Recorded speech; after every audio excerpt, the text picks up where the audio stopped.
Capítulo 3. Os donos da terra antes de 1500, o encontro final, as origens do homem americano, a comunidade primitiva, do escambo à escravidão.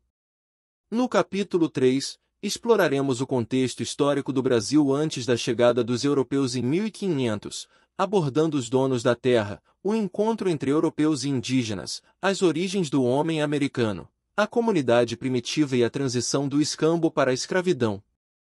3.1 Os donos da terra antes de 1500. Antes da chegada dos portugueses ao território brasileiro em 1500, a região era habitada por povos indígenas que, ao longo de milênios, desenvolveram diferentes culturas e formas de organização social.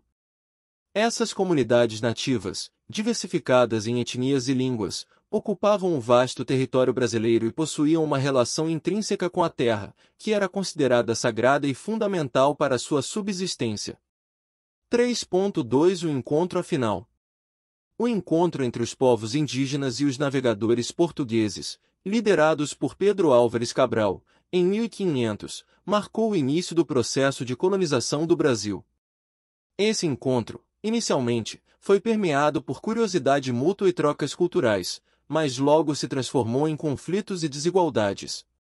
Os colonizadores europeus impuseram sua visão de mundo, seus costumes e sua religião aos indígenas, resultando em profundas transformações nas estruturas sociais e culturais das comunidades nativas. 3.3 As origens do homem americano.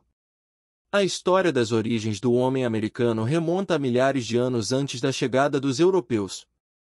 Estudos arqueológicos e antropológicos revelam que as Américas foram habitadas por povos provenientes da Ásia, que atravessaram uma ponte terrestre no Estreito de Bering, chamada de Beringia, durante a última era glacial.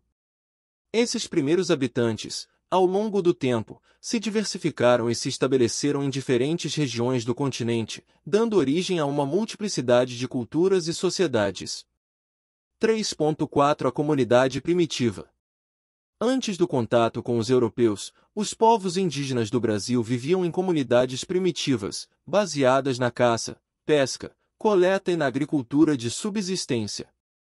Essas sociedades eram organizadas de forma comunitária, onde o senso de coletividade e a colaboração eram fundamentais para a sobrevivência e a manutenção do equilíbrio social.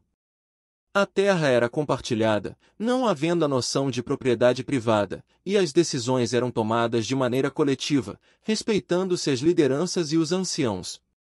3.5 Do escambo à escravidão. O contato com os europeus trouxe mudanças significativas nas relações econômicas entre indígenas e colonizadores. Inicialmente, o comércio baseado no escambo, troca de mercadorias sem a utilização de moeda, foi estabelecido entre os europeus e os indígenas.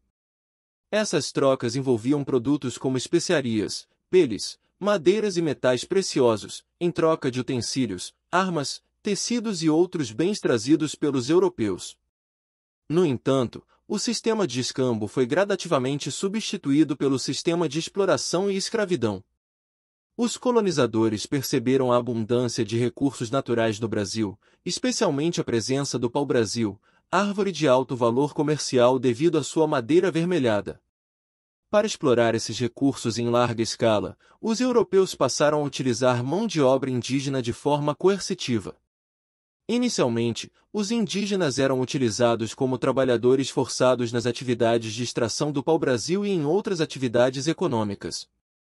No entanto, devido à resistência dos indígenas à escravidão e à alta mortalidade decorrente do trabalho exaustivo e das doenças trazidas pelos europeus, os colonizadores começaram a buscar outras formas de suprir a demanda por mão de obra.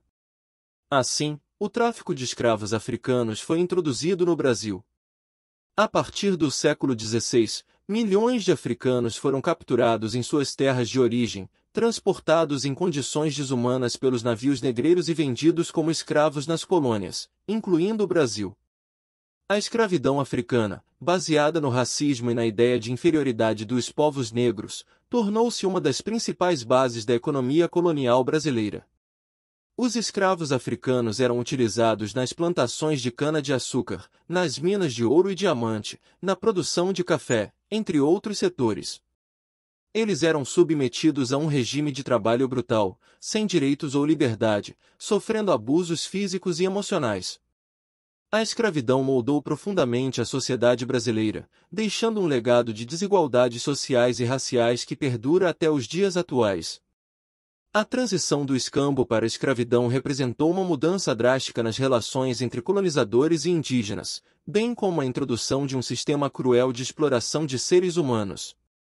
Esse período da história do Brasil é marcado pelo sofrimento e pela luta por liberdade, sendo um capítulo sombrio que não pode ser esquecido ao estudar a trajetória do país. Ganhar dinheiro hoje com a internet parece clichê. Todo dia você vê garotos alugando carro e mansão, falando que você vai ficar rico da noite pro dia sem fazer nada. E a verdade é que dá sim para ganhar dinheiro pela internet. Olha só os meus resultados aqui atrás. Essa aqui é tudo premiação que eu ganhei das maiores plataformas de ganhos que existem no Brasil. E eu quero mostrar para você o método que eu uso para vender todos os dias. Eu quero mostrar como que você pode configurar um robô para vender para você praticamente no piloto automático. Então faz o seguinte, clica no botão aqui embaixo, clica no botão Saiba Mais e vem comigo que eu vou te mostrar como que você pode fazer para ter um robô vendendo para você também.